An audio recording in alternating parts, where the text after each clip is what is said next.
새 정부가 잘 되는 게 중요하잖아요. 새 정부 그렇죠. 뭐부터 좀 했으면 좋겠다. 요거에 역점을 좀 뒀으면 좋겠다. 강상구가 생각하는 네. 그것은 무엇이냐? 네. 새 정부가 뭡니까? 역점을 둬야 되는 거요? 아니 저는 오늘 이재명 대통령이 이제 그 취임 선언문, 취임 선서에서 어쨌든 네. 국민께 드리는 그 말씀 발표한 거 거기에서 몇 가지 중요한 포인트가 있더라고요. 네. 예를 들면은 평화. 네, 뭐 그런 것도 있고 이거라도 좀 드세요. 그다음에 국민 통합, 모두의 대통령이 되겠다.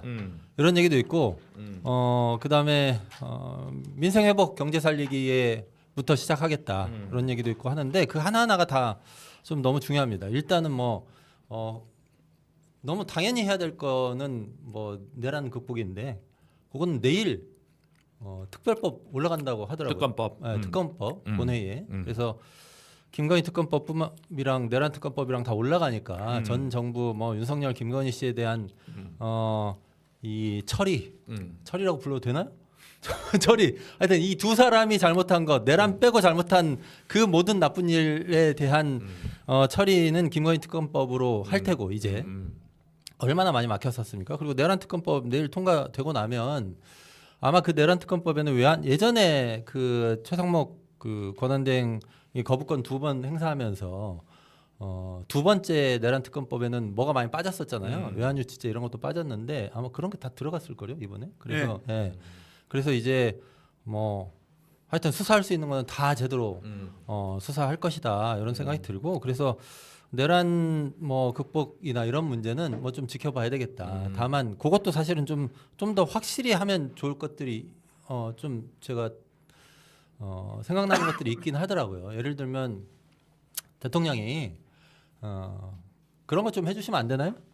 대통령 아는 분 계세요? 이런 것 좀 해주시면 좋겠어요. 그러니까 내란 수계는 사면 안 하겠다 이런 거 이런 걸 좀 해주면 어떨까 싶고, 그러니까 국민들한테 지금 보면은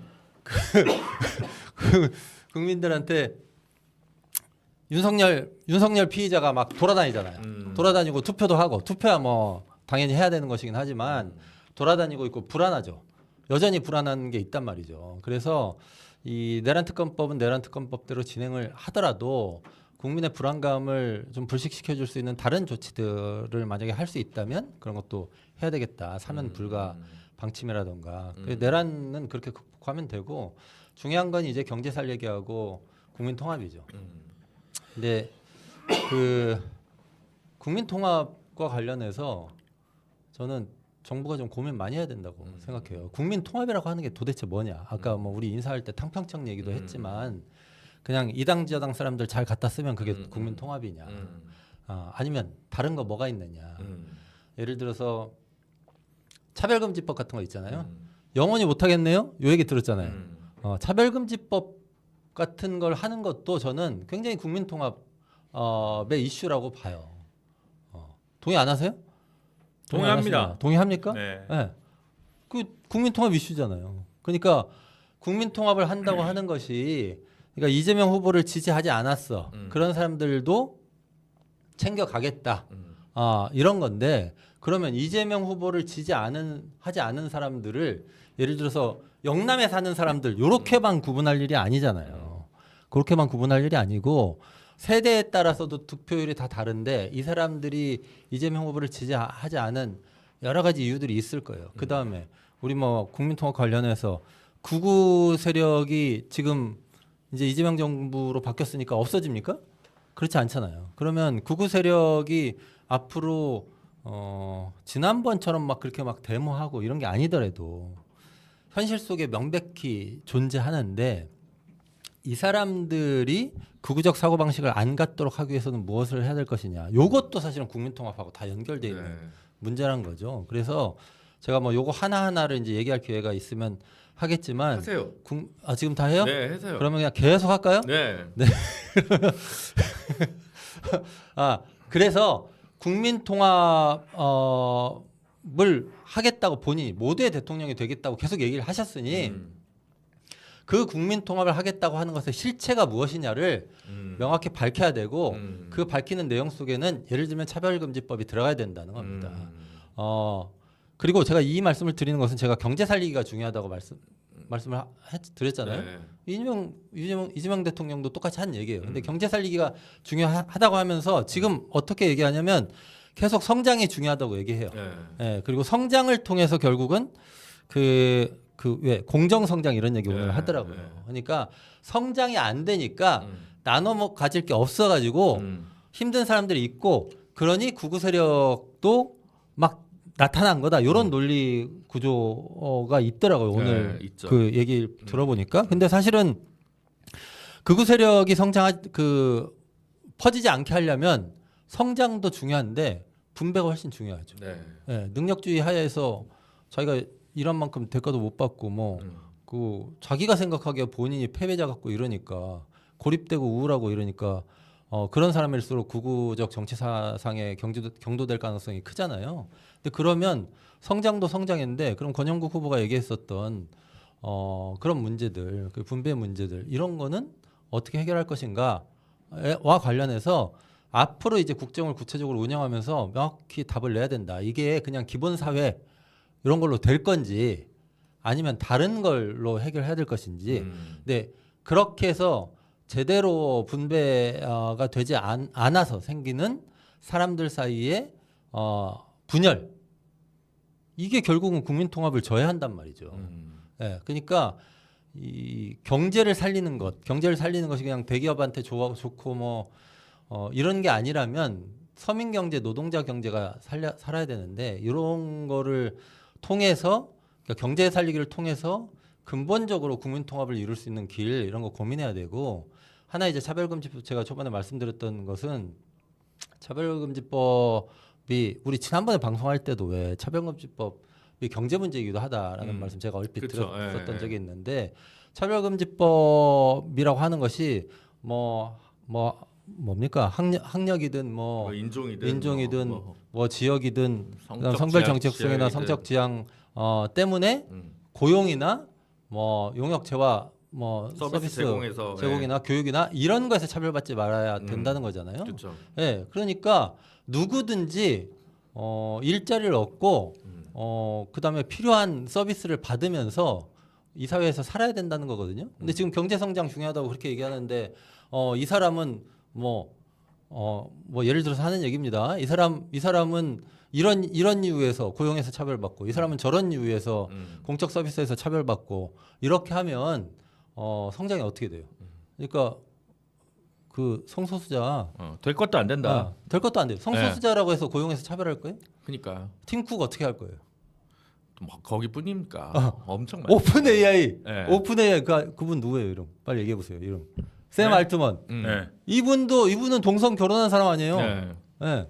근데 이런 사람들이 다 모여가지고, 그러니까 이재명 대통령이 중요하게 생각하는 경제 성장을 하기 위해서라도 이런저런 차이 따질 것 없이 다 열심히 일을 할 수 있어야 되거든요. 그건 사실 서구에서는 이미 진보법의 문제가 아니라 그냥 인권의 그러니까 결국 그러면 문제인데. 차별금지법이 성장의 문제고 그래야 국민 통합이 되는 거거든요. 그래서 저는 이 정부에서 가장 좀 중요하게 생각해야 될 건 그런 거 아닌가. 저는 이제 오늘 또 그 대법관 증원 그 30명 증원하는 게 법사위를 통과한 것 같아요. 근데 이제 본회의에 올릴지 말릴지는 아직 미정이라고 하더라고요. 근데 일단은 원래 아는 김용민 의원안이 1년에 8명씩 2번 늘리는 거였는데 1년에 4명씩 4년 동안 늘리는 걸로 약간 수정해서 올라가긴 했는데 여전히 저는 좀 약간 급한 것 같다는 생각이 되게 많이 들어서 계속 얘기하지만 개혁의 방향도 중요한데 개혁의 공감대와 완성도가 되게 중요하다. 검찰 개혁이 반쪽짜리가 된 것은 추미애 장관 때 너무 이게 검찰 개혁이 아니라 정무적 성격을 띠면서 국민 공감대를 확산하는 데 실패했기 때문이라고 보고 그래서 지금도 그 프레임이 있는 거거든요. 그래서 조금 공감대를 넓히기 위한 어떤 작업들이 좀 필요하지 않나라는 생각이 좀 들어요. 근데 어느 정도 이 얘기가 들어갈지는 잘 모르겠습니다. 그 와중에 이번 선본에서 웬일로 참여한 백태훈 교수가 뭘 할지도 사실 좀 궁금하긴 합니다. 네. 그냥 뭐 어쨌든 그렇고 뭐 앞으로 좀 뭐 그 얘기는 차차 이제 또 할 게 많겠죠. 인사는 아직 반도 시작도 안 했고 그러니까요. 뭐, 예, 정책들도 어떻게 될지 좀 봐야 될 것 같습니다. 네. 근데 기왕에 어쨌든 집권을 한 상태니까 음.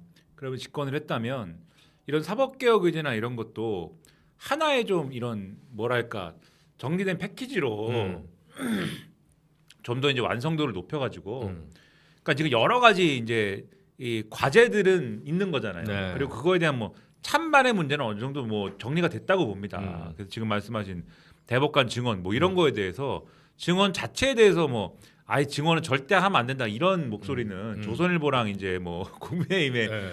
증언은 민주당이 사법부 장악이다 뭐 이거 이런 이제 사실 1차원적 논리 네. 외에는 없는 거잖아요. 네, 그렇죠. 네. 그러니까 문제는 이제 그 내용의 어떤 속도라든가 말씀하신 대로 완성도의 문제인 것이지. 그다음에 뭐 예를 들면은 그리고 헌법재판소가 이제 지금 이 동조하고 있는 재판소원. 그렇죠 재판소원 문제나 이런 것들. 그러니까는 그냥 재판소원을 해야 되냐 말아야 되냐 이 문제를 넘어서서 어떤 조건에서 어떤 게 가능한 거냐 그러면 요런 문제까지 나아가는 어떤 논의나 이런 것들이 이제 그러니까 이게 다 어떻게 보면은 연결될 수 있는 문제인 거고 그리고 또 대법관을 증언했을 때 그러면 대법원의 예를 들면 대법원장의 어떤 권한이나 이런 것들은 그냥 둘 거냐 그러니까 다 연결되는 그렇죠. 문제들이지 않습니까? 네. 그러니까 이런 거를 다 하나의 어떤 패키지로 해서 사법개혁 아니다라고 만들 수 있는 이런 정도의 완성도를 높이는 작업은 필요한 거 아니냐? 만약에 참여정부 때처럼 사개추이를 다시 만드는 게 저는 맞다고 보고, 예. 그리고 그 완성도를 더 높이기 위해서는 이제 개헌이 필요한데. 개헌이 나왔습니다. 드디어 나왔다. 얼마나 개헌. 기다리던 개헌인가. 개헌 나왔다. 네, 어. 그 추진위를 띄울지 안 띄울지를 또 이제 지켜봐야 된다. 아, 지켜봐서는 되겠습니까? 야. 지켜만 봐서는 촉구해요. 개헌. 촉구를 하고 뭔가 개헌이 여기서 그래서, 가서 저 농성을 하세요, 김준호 변호사님. 아, 삭발 한번 개헌 하시죠. 삭발. 삭발이요? 네. 오늘 머리 했는데 네? 지금 삭발하라고? 아, 삭발 좀 한번 아깝네요. 가시죠. 오늘 머리 했는데 네. 삭발하기에는 좀 아쉽습니다. 좀 그러네요. 그러면은 한 달 있다가. 네, 한달 네. 있다가. 네. 하여튼 이 자리에서 보시죠. 개헌 중요하죠, 개헌. 보시죠. 생중계 어. 개헌 촉구 그래서 삭발식 지금 와, 6월 좋아. 6월 며칠이야? 오늘 6월 4일이잖아요. 네. 7월 17일에는 좀 발표를 해라. 그때까지 안 하면 개헌절. 재헌절에 맞춰서. 나는 삭발하겠다. 나는 삭발한다. 아유 그 신체 부모 수집 발부. 이게 저건 또 약간 예. 신체 부모 수지 발부요? 아니, 말이 보통은 혼나는데. 이제 다른 사람들은 신체 발부 수지 부모거든요. 발부 수지 근데 부모. 저분은 신체 하여튼 야 부모 이제 수지 말이 발부. 혼나왔는데 어쨌든 네. 그건 좀 야. 천천히 생각해 보는데 어쨌든 7월 17일까지는 그날 뭐 하겠어요? 개헌 그날 취임식 하죠. 7월 17일 날. 7월 17일에 보통 행사를 하잖아요. 네. 그런 취임식을 날 그날 그런 날 한다고 보통 합니다. 이제 윤석열은 자유란 무엇인가 뭐 이런 얘기를 아, 하는데 네. 그날 해가지고 이제 이 지금 이제 개헌 추진위원회를 만들겠다 이런 걸 좀 발표를 하고 그때까지는 이제 그런 추진위원회 위원장을 누구로 할 건지 학식과 덕말 갖춘 자를 어떻게 구성할 학식. 건지 네. 그런 거를 잘 고민했으면 좋겠다. 네, 네, 간절하게 얘기합니다. 네. 네. 그래서 그 필요하다. 지켜보고 있다. 아. 지켜보고 있다. 그렇군요. 그렇지 않겠습니까? 아니 근데 개헌 얘기 나오니까 또 네. 표정 좋네요. 그러니까요. 물론 본인이 갑자기- 자기 입으로 한 얘기지만 네. 표정이 좋아. 갑자기 화내졌어요. 아, 드디어 그러니까. 내가 개헌 얘기한다 이런 표정으로 지금. 그러니까. 네. 청취자분들 기다리고 있었다고. 저자들 왜 오늘은- 개헌 얘기를 안 하나? 오늘은 왜 안 하나? 오늘은 왜 안 하나? 아니 이 표정이 갑자기 네. 와, 오늘 내가 드디어 할 일을 했다라는 표정으로. 와. 국민통합 사법개혁 무슨 소용이야? 개헌이 먼저다. 네. 아니 사법개혁을 하려면 개헌을 해야 되니까. 그렇죠. 네. 야. 사법개혁을 하려면 개헌을 해야 네. 된다. 개헌. 개헌 없는 사법개혁은 뻥이다. 야. 그런 겁니까? 네, 그렇죠. 대법원장의 권한이 좀 줄어야 되기 네, 때문에 그렇습니다. 그래서 그렇죠. 음. 검찰 개혁 중에도 개헌을 해야 되는 것들이 있잖아요. 그게 저는 가장 큰 오히려 역으로 왜냐하면 200명이 동의를 해야 될 거 아니에요. 네, 그렇죠. 국회에서. 네. 근데 200명 아닐 수도 있겠다. 지금 그 강훈식 이거 재보궐이 아직 안 됐으니까 300석이 미만일 거 아니에요. 재석이 네. 좀 계산 달라지겠습니다. 네, 좀, 그렇죠. 디테일하게 들어가면 그래요. 네. 근데 개항도 있고 그죠? 일단 벌써 2개가 날아갔으니까. 근데 그 검찰총장의 임면에 관한 것이 국무회의의 심의 사항이지 않습니까? 그게 헌법에 나와 있죠. 예.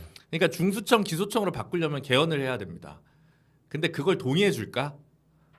국민의힘 의원들이 음. 그건 안 해줄 것 같은 거거든요. 그러니까 중수청 그렇군요. 기소청이 검찰청법 개정만 하면 된다고 사람들이 좀 생각을 하는데 물론 이제 뭐 다른 게 만들면 되겠죠. 검찰청법만 좀 바꾸고 뭐 어쨌든 검찰청이라는 이름은 예. 바꾸기가 좀 어렵다. 헌법에 검찰총장에 관한 것이 국무회의 심의 사항이기 때문에 그래서 지금 검찰개혁 추진하신 분들은 헌법 개헌할 때 그 조항 없애자고 얘기를 하는데 그게 여야 간에 타협이 될까?